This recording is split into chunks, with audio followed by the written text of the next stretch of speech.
বাংলাদেশ জাতীয়তাবাদী দল বিএনপির ৪৭তম প্রতিষ্ঠাবার্ষিকী আজ।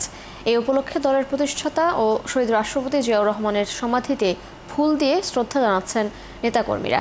সেখানে আছেন সহকর্মী শফিকুল ইসলাম, সরাসরি যুক্ত হচ্ছে তার সাথে।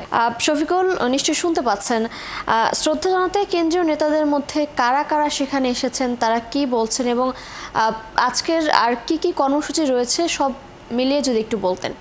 যে আপনি শুরুতেই জানিয়ে রাখি, আজ বিএনপির ৪৭তম প্রতিষ্ঠাবার্ষিকী। একটু আগেই প্রতিবেদনে যেমনটি দেখছিলেন, এবং সেই প্রতিষ্ঠাবার্ষিকী উপলক্ষে কিন্তু দলের পক্ষ থেকে সপ্তাহব্যাপী কর্মসূচির হাতে নিয়েছে দলটি, এবং সেই কর্মসূচির অংশ হিসেবে আজ ভোরে সকাল ৬টায় দলীয় এবং জাতীয় পতাকা উত্তোলন করা হয়েছে সবগুলো যেই কার্যালয় রয়েছে বিএনপি সেই কার্যালয়গুলোতে। এবং এরই ধারাবাহিকতায় আজ দলের যে প্রতিষ্ঠাতা রয়েছে বিএনপির প্রতিষ্ঠাতা শহীদ রাষ্ট্রপতি জিয়াউর রহমান, তার সমাধিতে রাজধানীর শেরেবাংলা নগরে সেই সমাধিতে শ্রদ্ধা জানাবেন, এবং কেন্দ্রীয় নেতারা এখানে শ্রদ্ধা জানাতে আসবেন। আজকে এই নির্ধারিত সময় দেওয়া হয়েছে, সেটি বেলা ১১টা। তবে আমরা এই সকাল এর আগে থেকেই যে অবস্থা দেখতে পেয়েছি যে ঢাকার যেই বিভিন্ন মহানগর এবং ওয়ার্ড থেকে যে নেতাকর্মীরা তারা কিন্তু তাদের যে ওয়ার্ডের ব্যানার সহ ছোট ছোট মিছিল নিয়ে কিন্তু এরই মধ্যে এই শেরেবাংলা নগরে জিয়াউর রহমানের যে সমাধিস্থল সেই সমাধিস্থলের কাছাকাছি আসতে শুরু করেছেন, এবং সেই তাদের যে উপস্থিতি সেটি কিন্তু এরই মধ্যে বেশ, এবং যেটি ধারণা করা যাচ্ছে যে হয়তো যেহেতু বলা হয়েছে যে কেন্দ্রীয় নেতৃবৃন্দ বিএনপি মহাসচিব মির্জা ফখরুল ইসলাম আলমগীরের নেতৃত্বে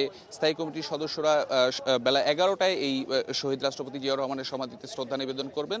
তো সেই লক্ষ্যে কিন্তু এর আগেই কিন্তু নেতাকর্মীদের ব্যাপক উপস্থিতি এখানে হবে এমনটি ধারণা করা যাচ্ছে, এবং নেতাকর্মী যারা এখানে এসেছেন তাদের অনেকের সাথে আমাদের এর মধ্যে কথা হয়েছে। তাদের কাছে আমাদের প্রশ্ন ছিল যে আগামীতে বিএনপির যেই চ্যালেঞ্জ সেটি কি। তো সেই চ্যালেঞ্জের জন্য তারা শুরু থেকেই বলে আসছেন যে আসলে বিএনপির জন্ম বহুদলীয় গণতন্ত্র প্রতিষ্ঠার মধ্য দিয়ে, এবং শহীদ রাষ্ট্রপতি জিয়াউর রহমান যে ১৯ দফার সংস্কার প্রস্তাব, সেই সংস্কার প্রস্তাবের মধ্য দিয়ে কিন্তু ধীরে ধীরে বিএনপির জন্ম হয়েছিল, এবং সেই ধারাবাহিকতা কিন্তু অব্যাহত রয়েছে। এবং বিগত যেই ১.৫ যুগ আপনি জানেন যে একটি লম্বা সময় বিএনপি বিরোধী রাজনীতির শিবিরে ছিল, এবং সেখানে থেকে দেশের মানুষের অধিকার রক্ষায় তারা কিন্তু আন্দোলন সংগ্রাম চালিয়েছে। এবং এরই ধারাবাহিকতায় আপনি জানেন গত ৫ই আগস্ট যেই ছাত্র জনতার অভ্যুত্থানের মধ্য দিয়ে সরকার আওয়ামী শাসনের যেই পতন সেটি সংগঠিত হয়, এবং এর পরবর্তীতে কিন্তু সেই গণতন্ত্র রক্ষার জন্য বিএনপির যে পদক্ষেপ সেই পদক্ষেপগুলো কিন্তু আমরা দেখতে পেয়েছি।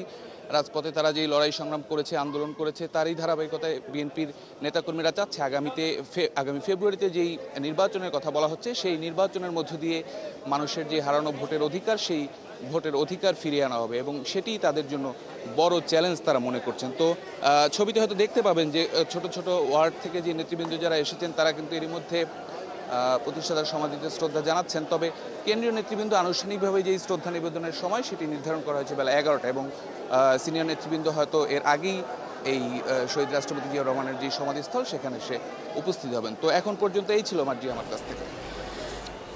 শফিকুল, ধন্যবাদ আপনাকে। আপনি সেখানে থাকুন, খোঁজখবর রাখতে থাকুন। নিশ্চয়ই পরবর্তীতে আমরা আবার আপনার সাথে যুক্ত হব।